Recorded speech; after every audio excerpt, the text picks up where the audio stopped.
नमस्कार मित्रांनो, स्वागत आहे तुम्हा सर्वांचंच आपल्या आजच्या या व्हिडिओमध्ये।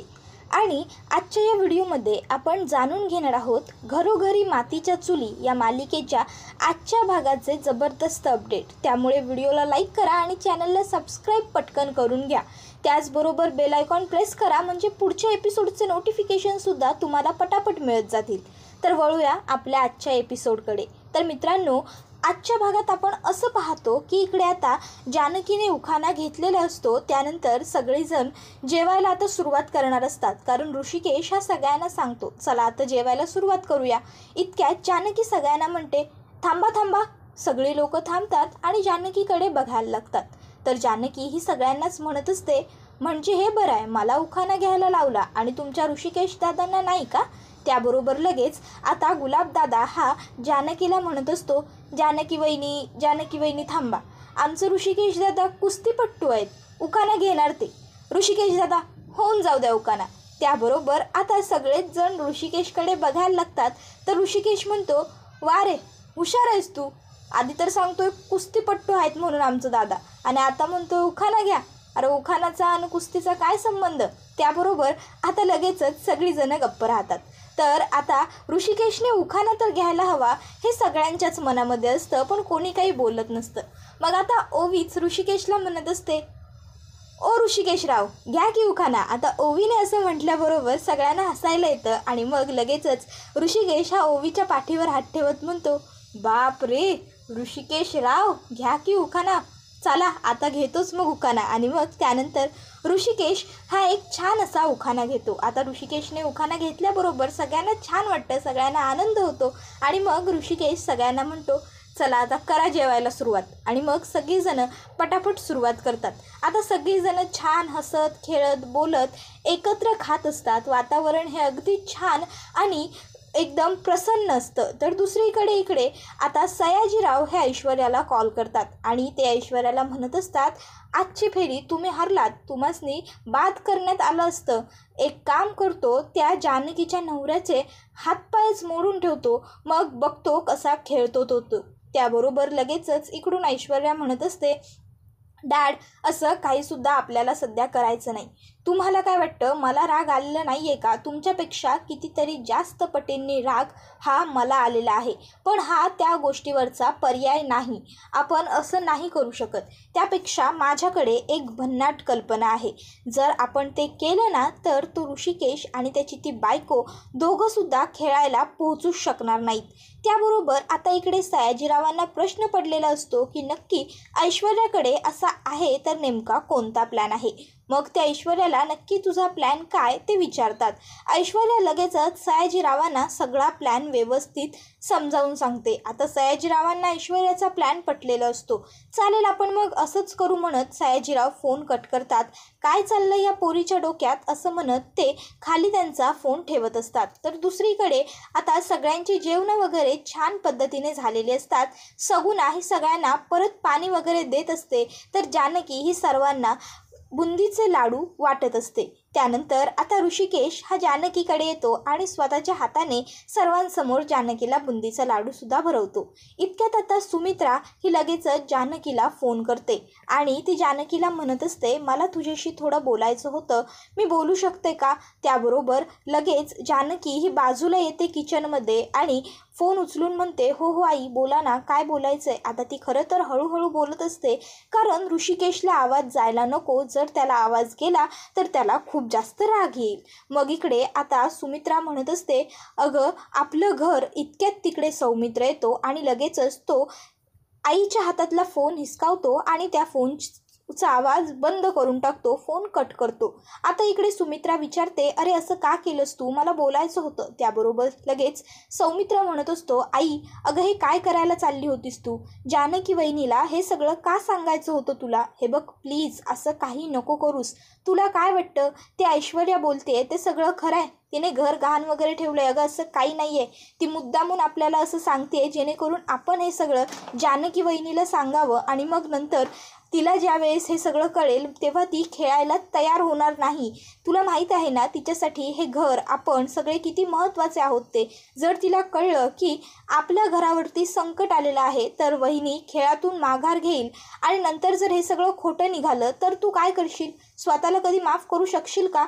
त्यावर लगेच सुमित्रा म्हणते, अरे पण हे सगळं खरं असेल तर? सौमित्र म्हणतो, आई एक गोष्ट लक्षात ठेव, हे सगळं खोटं आहे आणि जर यातलं काही खरं असेल ना तर माझ्यावरती विश्वास ठेव. मी आहे ना, मी सगळं व्यवस्थित मार्गी लावेन. पण प्लीज प्लीज आई, आत्ता यातलं वहिनीला काहीसुद्धा सांगू नकोस. अगं खूप मेहनतीने आणि अगदीच जीवाच्या आकांताने खेळतायत गं ती दोघंजणं.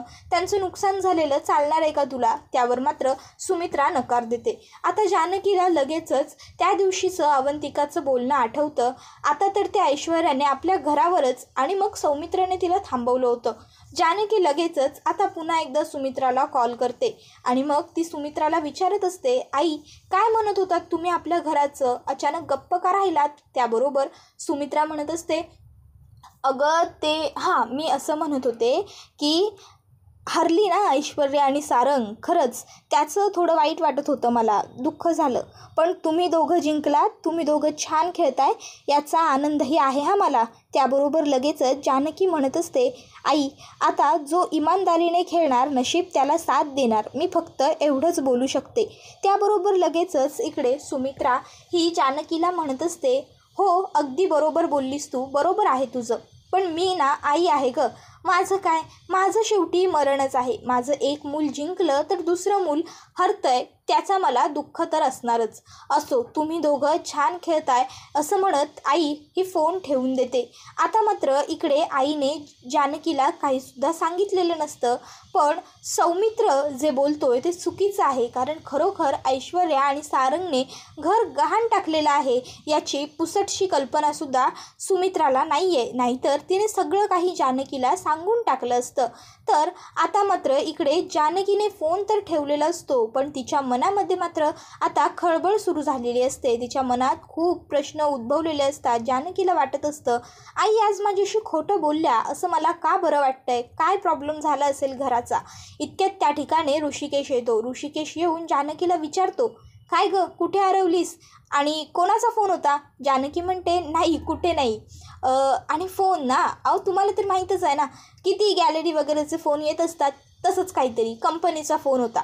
त्याबरोबर ऋषिकेश म्हणतो, अगं बरं ठीक आहे, चल बाहेर, सगळी लोक जायला निघाली आहेत आणि सगळी तुझीच वाट बघतायत. त्याबरोबर लगेचच जानकी म्हणते, हो का, बरं चला ना जाऊयात आपण बाहेर. आता खरं तर जानकीने ऋषिकेशला खरं सांगितलेलं नसतं की तिला जो फोन आला होता तो सुमित्राचा फोन होता, नाहीतर पुन्हा त्या दोघांमध्ये वाद झाला असता. तर आता बाहेर आल्याच्या नंतर इकडे गुलाब हा म्हणत असतो की दादा वहिनी तुम्ही जिंकायला पाहिजे हा उद्यासुद्धा. तुम्ही छान खेळताय आणि तुम्ही जिंकणार ह्याची आम्हाला खात्री पण आहे. आता तुम्ही छान झोपा, आपण उद्या भेटूया डायरेक्ट मैदानात. त्याबरोबर पुढे लगेचच सगुणा म्हणत असते, जिंकणारच दादा वहिनी, कारण आम्हाला हरलेलं बघायचं आहे ऐश्वर्या मॅडमना. त्यानंतर आता लगेचच सगळे तिकडनं निघालेले असतात.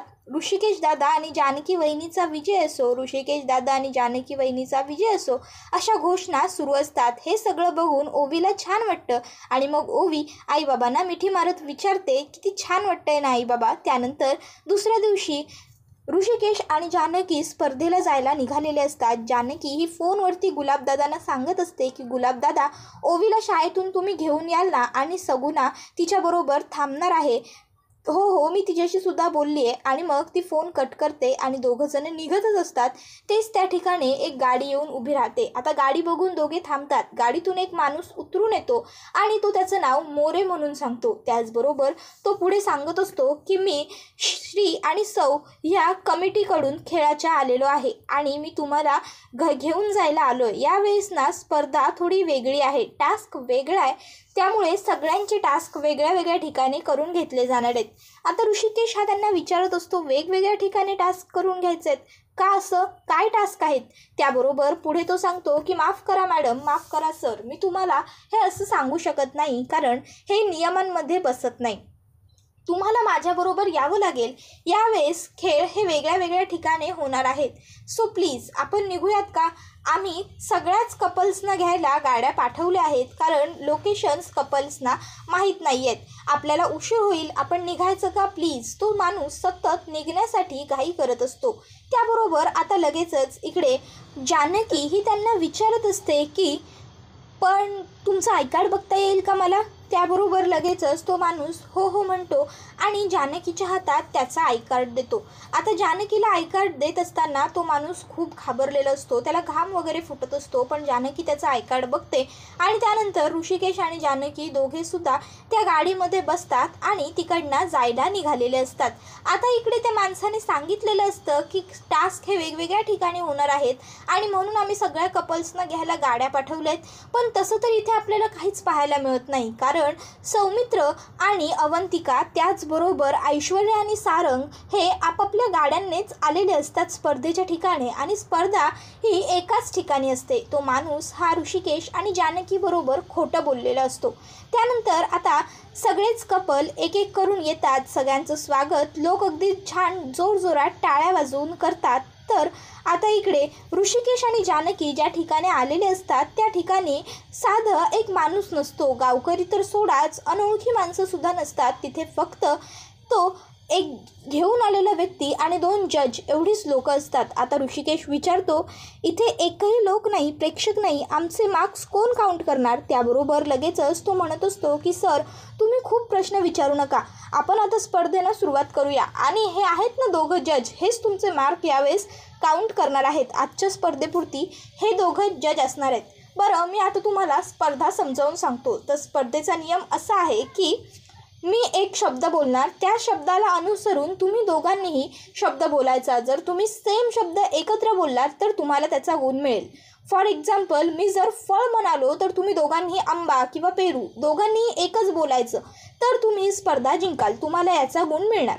आता ऋषिकेश आणि जानकी दोघंही बसलेले तर असतात, पण जानकीच्या मनात काही शंकेच्या पालीशिवाय दुसरं येत नसतं. जानकी ही ऋषिकेशला विचारते, ऋषिकेश तुम्हाला हे थोडं विचित्र वाटत नाही आहे का? मला ना खूप वेगळं वाटतंय हो, म्हणजे वाटतच नाही आहे की ही स्पर्धा वगैरे आहे, ही लोकं आपल्याबरोबर खेळ तर खेळत नाही आहेत ना? त्याबरोबर ऋषिकेश म्हणतो हो मलासुद्धा तसंच काहीसं वाटतंय. तर आता इकडे अंशुमन विचारे हे स्पर्धेच्या ठिकाणी आलेले असतात आणि मग ते स्पर्धक, जजेस आणि त्याचबरोबर सगळ्या प्रेक्षक वर्गाचं सुद्धा जोरदार स्वागत करत असतात. ते म्हणत असतात की या स्पर्धेत चीटिंग झाली, आनंद आला, हसणं झालं, खिदळणं झालं, सगळं झालं आणि या सगळ्यात अगदी 1 नंबरची जोडी होती, ती म्हणजे आपली 6 नंबरची जोडी. आणि 6 नंबरची जोडी इतक्यात सगळ्यांच्या लक्षात येतं की ऋषिकेश जानकी अजून आलेले नाही आहेत. सौमित्र आणि अवंतिका विचार करतात की दादा वहिनी अजून का आले नाही आहेत. तर जानकी हे ऋषिकेशला म्हणत असते, ऋषिकेश मला काय वाटतं, तुम्ही ना कमिटी मेंबरला एखाद्या कॉल करा, तुमच्याकडे नंबर आहेत ना? त्याबरोबर ऋषिकेश म्हणतो हो आहे माझ्याकडे नंबर, मी लगेचच एखाद्याला नंबर ट्राय करतो. आणि मग ऋषिकेश हा त्याच्या फोनवरून कोणाला तरी फोन लावण्यासाठी ट्राय करत असतो. पण इतक्यात तो माणूस येतो आणि ऋषिकेशच्या हातातला फोन काढून घेत म्हणतो, माफ करा सर, पण तुम्हाला आता फोन वापरता येणार नाही, तुम्हाला तुमचा फोन सबमिट करावा लागेल किंवा एकतर स्विच ऑफ करावा लागेल. ऋषिकेश म्हणतो, आजपर्यंत कोणत्याच स्पर्धेमध्ये आमचा फोन असा जमा करून नाही घेतला, मग तुम्ही का? त्याबरोबर तो म्हणतो मग स्विच ऑफ करून घ्या. हे घ्या, केला स्विच ऑफ. आणि मग तो स्विच ऑफ करून लगेचच फोन ऋषिकेशला परत देऊन टाकतो. तर इकडे आता आपण थोडा वेळ वाट पाहायची असं म्हणत असताना दुसरी एक जज म्हणते, किती वेळ वाट पाहणार आपण? आणि तसंही बाकीच्या प्रेक्षकांचा वेळ वाया चाललेला आहे. त्याबरोबर लगेचच आता नाईक साहेब म्हणायला लागतात की मॅडम आपण थोडा वेळ थांबू शकतोच ना, आपण फक्त 10 मिनटं वेट करूया, मी पाहिजे तर ऋषिकेश आणि जानकीला कॉल करून बघतो. त्याबरोबर आता इकडे दुसरा व्यक्ती म्हणतो की नाही नाही नको, तुम्ही कशाला, मी कॉल करतो. आणि मग हा खरं तर ऐश्वर्याचाच माणूस असतो आणि मग तो ऋषिकेश आणि जानकीला फोन ट्राय करतो आणि त्यानंतर तो जजेसनं सांगत असतो की फोन लागत नाही आहे, नॉट रिचेबल येतोय. त्यानंतर आता सगळ्यांनाच पुन्हा टेन्शन येतं. तर आता इकडे दुसरे जज म्हणायला लागतात की हे जर येणार नसतील तर ठीक आहे, आपण फक्त 10 मिनटं त्यांची वाट पाहूया. आणि मग आता अंशुमन विचारे हे सगळ्या प्रेक्षकांना सांगत असतात की या सगळ्या जोड्या उत्तम खेळलेल्या आहेत. त्याचबरोबर 6 नंबरच्या जोडीसाठी आपण फक्त 10 मिनटं वाट पाहणार आहोत आणि 10 मिनिटांनंतर आपला डाव सुरू होणार आहे. तर इकडे आता ऋषिकेश आणि जानकीला प्रश्न पडत असतात की आपण करायचं तर काय. मग जानकी म्हणते, मला फक्त जजेस बरोबर 2 मिनटं बोलायचं आहे. त्याबरोबर आता लगेचच इकडे नाही तुम्ही नाही बोलू शकत जजेस बरोबर, असा तो माणूस म्हणतो. तर जानकी म्हणते, अहो स्पर्धा सुरूच झालेली नाही आहे, बोलू शकते मी जज बरोबर.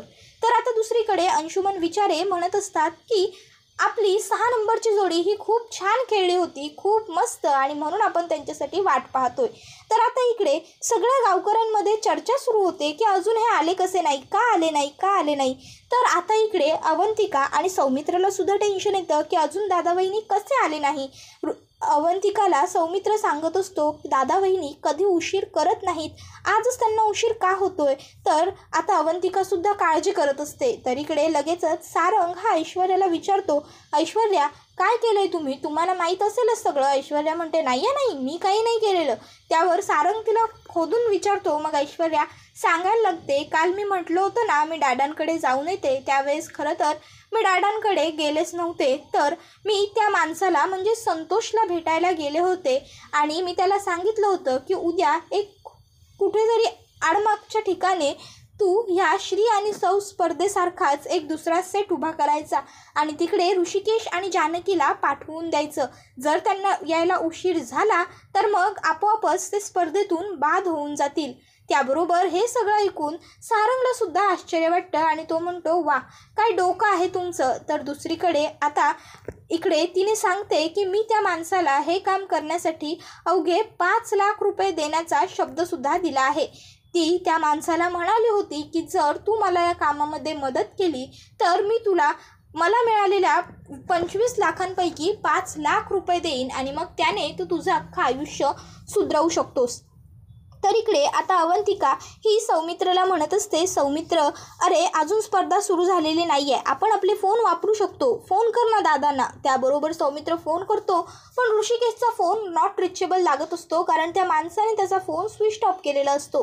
मग आता अवंतिका जानकी वहिनीला फोन ट्राय करते पण तिचा फोनसुद्धा नॉट रिचेबल येत असतो. आता दोघांना सुचत नसतं की नेमकं काय होतं, या दोघांचे फोन लागत का नाही आहेत. तर आता ऐश्वर्या उभी राहते आणि म्हणते, किती वेळ वाट पाहणार आता आपण, अजून सगळ्यांचाच वेळ वाया जातोय, आमचा किती वेळ वाया घालवलाय तुम्ही मगापासून. त्याबरोबर दुसरं एक कपल म्हणतं, हो अगदी बरोबर मत आहे या वहिनींचं, कधीपासून आपण वाट पाहतोय त्यांच्यासाठी आणि काय एवढा वेळ थांबायचा, आपण वेळेत यायला हवं ना सगळ्यांनी. त्याबरोबर आता इकडे ऐश्वर्या म्हणत असते की हो ना, सगळ्यांनाच वेळेचं बंधन असायला हवं, कधीपासून थांबलोय आम्ही लोक, बसून राहिलो इथे. कदाचित त्या कपलला खेळण्यामध्ये आता इंटरेस्ट नसेल म्हणून ते आले नसतील. तर इकडे आता अवंतिकाला राग येतो. अवंतिका उठते आणि म्हणत असते, जे कपल आतापर्यंत इतक्या इझिली सगळ्या स्पर्धा जिंकत आलाय त्यांना खेळण्यामध्ये इंटरेस्ट नाही असं कसं म्हणतेस तू ऐश्वर्या, कसा इंटरेस्ट नसणार त्यांना. आता मात्र ऐश्वर्या आणि अवंतिका दोघींमध्येच वाद व्हायला लागतात. मग जजमध्ये बोलत म्हणतात, बरं 1 मिनटं, आपण असं धरून चालूया की त्यांना इंटरेस्ट आहे म्हणून खेळण्यात, मग आहेत कुठं त्या सांगा ना. आपण एक काम करू आता. त्याबरोबर लगेच आता पुढे नाईक साहेब म्हणतात की आपण 5 मिनटं थांबलो तर लगेच इकडे ते जज म्हणतात की अजून किती वेळ थांबायचं आपण, थांबल्यामुळे लोकांचाही वेळ वाया जातोय आणि आमचा वेळसुद्धा वाया जातोय ना. आता खूप वेळ होऊन गेलाय त्या लोकांना न येण्याला. त्याबरोबर आता इकडे बाकीचे लोकसुद्धा म्हणत असतात की हो बरोबर आहे, खेळाला सुरुवात व्हायला हवी, खूप वेळ झालाय. आता बाकीच्या जोड्यांची सुद्धा तक्रार यायला लागते की आपण अजून थांबायचं नाही. त्याबरोबर नाईक साहेब म्हणतात, प्लीज मी काय म्हणतो, आपण फक्त 2 मिनटं वाट बघूया. जर 2 मिनटात ते दोघं नाही आले तर मग आपण पुढे खेळायला सुरुवात करूया. आता खरं तर नाईक साहेबांनीच हा नियम सगळ्यांना सांगितलेला असतो की कोणत्याही जोडीनं उशिरा यायचं नाही आणि जी जोडी उशिरा येईल तिला आम्ही बाद करणार. त्यामुळे ऐश्वर्याने ह्या गोष्टीचा फायदा घेतलेला असतो. तर दुसरीकडे आता जानकी ही त्या जजेसकडे जाते आणि त्यांना विचारत असते की सांगा बरं, आमचे लगोरीच्या स्पर्धेत किती गुण होते. त्यावर लगेच दुसरा म्हणतो 2. त्याबरोबर लगेच जानकी म्हणते 2 गुण होते आम्हाला. ऋषिकेश खोटारडे आहेत ही लोक, खोटं बोलतायत. अहो यांच्या आय कार्डवरती स्पर्धेच्या ठिकाणचा लोगोच नाही आहे आणि जर खोटेपणा करायचाच होता, चीटिंग करायचीच होती, तर किमान पूर्ण होमवर्क तरी करून यायचं होतं. जो खेळच आम्ही खेळलो नाही त्याचे गुण तुम्ही कसे काय सांगू शकता रे? त्याबरोबर आता इकडे त्या जजेसना मात्र घाम फुटलेला असतो, कारण खरोखरच ते जज खोटे असतात आणि ते दोघंही खोटंच बोलत असतात. आता लगेचच ऋषिकेश हा येतो आणि त्या दोघांचीही कॉलर पकडतो. त्यानंतर तो त्या दोघांनाही मागे ढकलतो आणि आता ऋषिकेश खूप जास्त चिडलेला असतो. त्या दोघांना तो विचारत असतो की तुम्हाला कोणी सांगितलं हे सगळं करायला? आता मात्र ते दोघं काही बोलत नसतात. ऋषिकेश हा त्यांना धमकी देत म्हणतो, लवकर ताबडतोब खरं सांगायचा, नाहीतर एकेकाचं तंगडं मोडून हातात देईन. त्याबरोबर मात्र ती लोक म्हणतात, आम्हाला खरंच काही माहीत नाही आहे दादा, आम्हाला या कामासाठी पैसे मिळाले होते. त्याबरोबर लगेच जानकी ऋषिकेशला म्हणत असते, ऋषिकेश त्या माणसाला पकडा, तो आपल्याला घेऊन आलाय, त्याला सगळं माहीत असणार. मग आता ऋषिकेश त्या माणसाला पकडण्यासाठी त्याच्या मागे जात असतो, पण तो माणूस तिकडनं पळ काढतो. आता ऋषिकेश त्याला पकडायला जात असतो, पण जानकी ऋषिकेशला थांबवत म्हणते, ऋषिकेश थांबा, उशीर होतोय आपल्याला, आपण स्पर्धेच्या ठिकाणी पोहोचायला हवं, निघूयात. आणि मग लगेचच आता ऋषिकेश हा जानकीला हाताला धरतो आणि मग ते दोघं जण निघत असतात. जानकी म्हणते, पण ऋषिकेश आपण कसं जाणार? तर ऋषिकेश म्हणतो, चल आपण काहीतरी करू. आणि मग तो जानकीला म्हणतो, वेळेच्या आत आपल्याला स्पर्धेच्या ठिकाणी पोहोचायला हवं, ये लवकर. आणि मग ऋषिकेश जानकी दोघं जण धावायला सुरुवात करतात. धावत ते थोड्या बाहेर येतात. जानकी म्हणत असते, ऋषिकेश अहो इकडे तर एक वाहन सुद्धा दिसत नाहीये, काय करायचं आपण? तर आता इकडे जजेसमध्ये चर्चा झालेली असते. त्यानंतर आता ठरत असतं की आपण स्पर्धेला सुरुवात करायची, कारण सगळेच प्रेक्षक त्याचबरोबर बाकीच्या जोड्या कंटाळलेल्या असतात. तर आता एका निर्मनुष्य ठिकाणी ऋषिकेश आणि जानकी येऊन पोहोचलेले असतात. जानकीला टेन्शन आलेलं असतं की आता आपण काय करायचं, इथे एक साधी गाडी नाही, माणूस नाही, कसं जायचं इथून बाहेर? तर ऋषिकेश हा जानकीला समजावत म्हणतो, जाऊ आपण, तू ये इकडे, चल तिकडच्या बाजूला जाऊया, तिकडे काहीतरी मिळेल. तर आता इकडे लगेचच जजेस हे ठरवतात की आपण खेळायला सुरुवात करायची. मग अंशुमन विचारे हे पुन्हा सूत्रसंचालन करत म्हणतात की नंबर 6ची जोडी आत्तापर्यंत खूप छान खेळत होती, जर ती आत्ता पोहोचली असती तर कदाचित तीच जिंकलीसुद्धा असती, कारण ते जिंकण्याच्या खूप जवळ होते. पण अजूनपर्यंत ती जोडी आलेली नाही, त्यामुळे आता आपण खेळायला सुरुवात करूयात. पण जर आता मात्र याच्यानंतर खेळायला सुरुवात केल्यावर ती लोक मध्ये आली तर आपण त्यांना खेळात घेणार नाही, तर ते लोक डिस्क्वालिफाय होतील. आता हे ऐकल्यानंतर ऐश्वर्याला आनंद झालेला असतो आणि ऐश्वर्या म्हणत असते की हो हो अगदी बरोबर आहे, अजून किती वेळ वाट पाहायची, आपण त्यांना डिस्क्वालिफायच केलं पाहिजे, करा डिस्क्वालिफाय. इतक्यात त्या ठिकाणी ऋषिकेश आणि जानकी धावत पळत कसेबसे पोहोचलेले असतात आणि मग ऋषिकेश म्हणतो, थांबा. त्याबरोबर लगेच आता इकडे अंशुमन विचारे हे त्यांना सांगत असतात की नाही सॉरी, तुम्हाला यायला उशीर झालाय आणि त्यामुळे आता तुम्हाला डिस्क्वालिफाय करण्यामध्ये आला आहे. आता हे ऐकल्यानंतर ऋषिकेश आणि जानकीला खूप जास्त वाईट वाटलेलं असतं आणि ते दोघंही गप्प राहतात. तर आता गावकरी मात्र ह्या गोष्टीला अजिबातच सहकार्य करत नाही. गावकरी म्हणतात, जर ऋषिकेश दादा आणि जानकी वहिनीला बाद केलं, त्यांना खेळायला संधी दिली नाही तर आम्ही ही स्पर्धाच होऊ देणार नाही. आणि मग ती लोक तोडफोड करायला जात असतात. आता सिच्युएशन खूपच अंडर कंट्रोल झालेली असते, त्यामुळे आता इकडे टेन्शनचं वातावरण निर्माण झालेलं असतं. गावकरी कोणाचं काहीच ऐकून घ्यायला तयार नसतात. स्पर्धेची लोक गावकऱ्यांना थांबवण्याचा प्रयत्न करत असतात, पण लोक काही थांबायला तयार नसतात. तर आता इकडे ऋषिकेश आणि जानकीला टेन्शन आलेलं असतं, तर ऐश्वर्या आणि सारंग घाबरलेले असतात आणि हा व्हिडिओ इथेच संपतो. आता पाहणं तर हे रंजक ठरणार की ऋषिकेश आणि जानकीला खेळायला संधी मिळणार की नाही. तुम्हाला काय वाटतं ते आम्हाला कमेंट करून नक्कीच सांगा. त्याचबरोबर या व्हिडिओला लाईक करा आणि चॅनलला सबस्क्राईब करा, जेणेकरून प्रत्येक पुढच्या व्हिडिओचं नोटिफिकेशन तुम्हाला पटापट मिळत राहतील. आणि तुमच्या एका लाईकमुळे आम्हाला आणखीन पुढे व्हिडिओ बनवण्यासाठी ऊर्जा मिळत असते, त्यामुळे लाईक नक्की आठवणीने करा. थँक्यू.